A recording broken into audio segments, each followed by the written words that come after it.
Screen पे एक news की कटिंग देख रहे हैं आप। द न्यूयॉर्क टाइम्स ने इसने छापा था 1965 में, जब भारत और पाकिस्तान के बीच में 1965 का वॉर हो रहा था, युद्ध हो रहा था। और उस समय इन्होंने ये कहा था कि भारत की आर्मी घुस गई थी लाहौर तक और ये लाहौर तक पहुंच गई थी। इसी क्रम में एक काम हुआ था और काम ये हुआ था कि पाकिस्तान का पानी रोक दिया था भारत ने उस समय भी, और बहुत ज्यादा छटपटाहट आ गई थी। अब आप सोचेंगे उस समय तो ऐसा कोई इंफ्रास्ट्रक्चर वगैरह नहीं था, फिर भारत ने ये काम किया कैसे था। और बड़ी मजेदार बात यह है कि भारत ने ये काम उनके घर में घुस कर किया था। ये कहानी मैं अभी आपको क्यों बता रही हूँ, क्योंकि पाकिस्तान के डिफेंस मिनिस्टर अब इन्होंने एक नया बयान दिया है जिसमें कहा है कि पाकिस्तान भारत के ऊपर स्ट्राइक कर देगा। अगर क्या जानेंगे आखिरकार भारत के ऊपर पाकिस्तान क्या स्ट्राइक कर सकता है और क्यों स्ट्राइक कर सकता है। तो वहीं दूसरी तरफ पीएम मोदी ने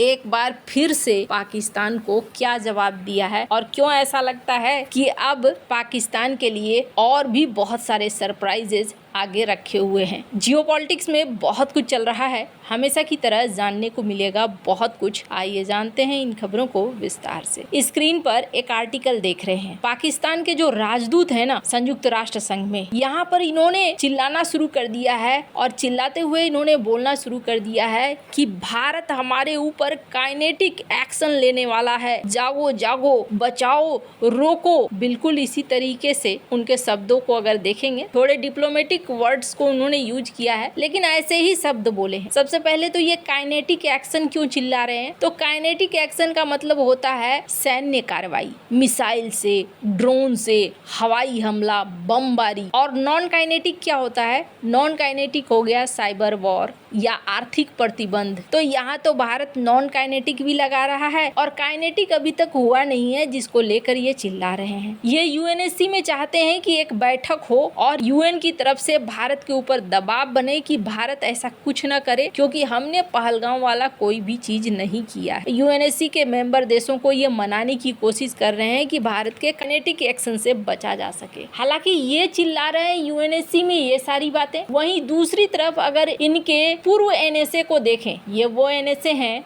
जिनकी एक बार अजीत डोभाल के साथ अच्छी खासी भिड़ंत हो गई थी, और भिड़ंत ऐसी हुई थी कि उस समय ऑनलाइन एससीओ की बैठक चल रही थी और ये अपने दीवार पर कुछ ऐसा मैप लगाकर थे जो अजीत डोभाल को पसंद नहीं आया था। तो अजीत डोभाल पूरी मीटिंग को बीच में छोड़कर ही निकल गए। वही वाले ये एक्स एनएसए हैं। इन्होंने कहा कि देखिए, मैं नहीं देखता हूँ कि एक मेजर वॉर होगा, एक बड़ा युद्ध नहीं होगा, बट हमें रेडी रहना चाहिए। हालांकि ये अपने बारे में बहुत अच्छे से जानते हैं कि कितनी दूर तक ये जा सकते हैं। इमरान खान के समय ये थे और इन्हें बहुत अच्छे से पता है कि बालाकोट के बाद किस तरीके का माहौल बन गया था। शायद इस वजह से इन्होंने साफ किया कि बहुत ज्यादा कुछ होने वाला नहीं है, एक बड़ी जंग नहीं होगी। पर इन सब के बीच में भारत आर्थिक प्रतिबंध तो लगा ही रहा है, यानी नॉन काइनेटिक एक्शन तो ले ही रहा है। अभी हमने आपको पिछली खबर में बताया था कि किस तरीके से भारत ने निर्यात आयात पर प्रतिबंध लगा दिया, और उसके बाद ये भी देखने को मिला कि पाकिस्तानी जहाजों को अब भारत के पानी में नहीं आना है, इसके लिए भी ऑर्डर पास कर दिया गया है। मतलब पूर्ण तरीके से नॉन काइनेटिक एक्शन शुरू है, जिसमें आर्थिक प्रतिबंध शुरू है। साइबर वॉर वगैरह की बात तो पता नहीं, लेकिन यहाँ पर आर्थिक तौर पर दिखना शुरू हुआ है। इसी बीच ख्वाजा आसिफ पता नहीं आजकल ये क्या खाकर बयान दे रहे हैं, इनके बयान से बड़ी उथल पुथल भी मचती है। इन्होंने एक बयान दिया है और बयान देकर इन्होंने क्या कहा है कि अगर भारत ने डैम बनाया ना, तो फिर हम लॉन्च कर देंगे अटैक, और ये भारत के जो डैम वगैरह होंगे उस पर हम स्ट्राइक कर देंगे, हम तोड़ देंगे,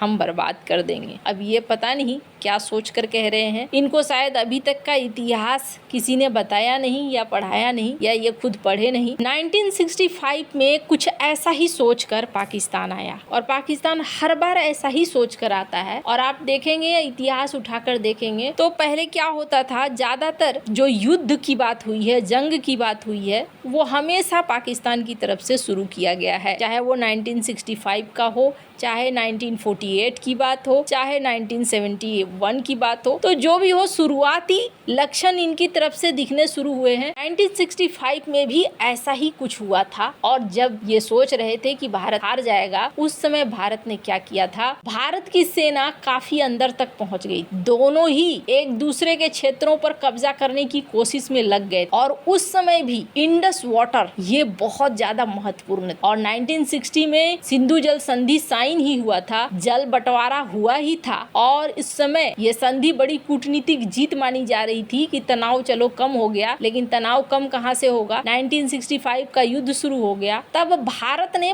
पंजाब में फिरोजपुर हेडवर्कर्स पर कंट्रोल बना लिया। ये वो जगह था जहां से रावी और सतलज की पानियां निकलती थी और यहाँ से ही वो कंट्रोल कर सकता। पाकिस्तान ने इस क्षेत्र पर हमला करने की कोशिश की क्योंकि ये उसकी खेती के लिए बहुत महत्वपूर्ण था। हालांकि युद्ध के बाद ताशकंद समझौते के बाद दोनों देशों को कहा गया कि भाई अपनी अपनी चीजें लौटा दो, यथास्थिति बहाल करो, सिंधु जल संधि को भी फिर से बहाल कर दो। तो एक बार पानी की कमी वो देख चुका है। और ख्वाजा आसिफ का क्या कहना है, ख्वाजा आसिफ का ये कहना है कि अगर भारत ने पाकिस्तान को पानी नहीं दिया तो हम यहाँ पर स्ट्राइक कर देंगे और रोकने की कोशिश करा तो उस संरचना को हम तोड़ देंगे। अब इसका क्या मतलब है, क्या भारत एक्शन नहीं लेगा? तो स्क्रीन पर एक वीडियो देखिए। ये वीडियो पीएम मोदी के हाल के बयान का है।